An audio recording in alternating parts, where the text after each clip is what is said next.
બટાર વિસ્તારમાં રહેતા હર્ષિતભાઈના પિતા ખડોદરા બેઠી કોલોનીમાં લુમ્સનું ખાતું ધરાવે છે. આ દરમિયાન તેમના પિતા પાસેથી આદિલ સૈયદ, રાહુલ, વિક્રમ અને તુષાર ગોયલ નામના યુવકોએ ભેગા મળી અવારનવાર વેપારી પાસેથી ₹80 લાખના કાપડનો માલ ખરીદી કરી હતી.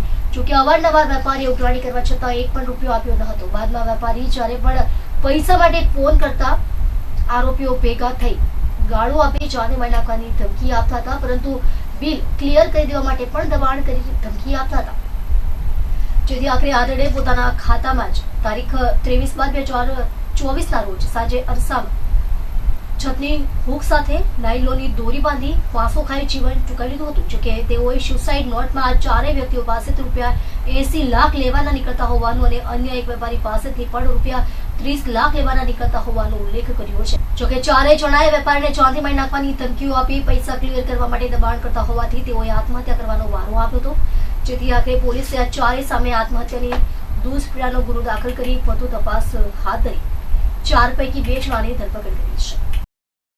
ગઈ 23 તારીખના રોજ કમલ અગ્રવાલ નામના એક આધેડે એક આત્મહત્યા કરેલી.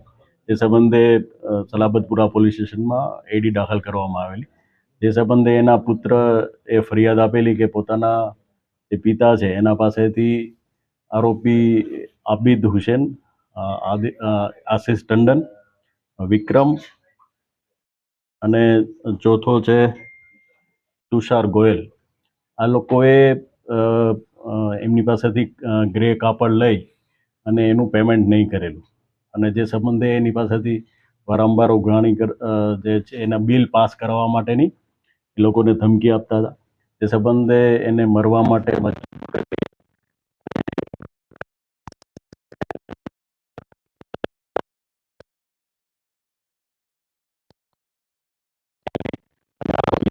આબિદ હુસેન અને આશિષ ટંડન એ બંનેની ધરપકડ કરેલી છે.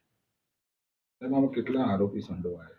હા, જેમ મેં અગાઉ કહ્યું એમાં 4 આરોપી હાલ FIRમાં નામ છે. અન્ય કોઈ જો તપાસ ચાલુ છે, અન્ય જો કોઈ આરોપીના નામ ખુલશે તેઓની પણ ધરપકડ કરવામાં. આ અંગે સુસાઇડ નોટ પણ મળેલી છે, જે તપાસના કામે પોલીસે સામાન રાખેલ છે.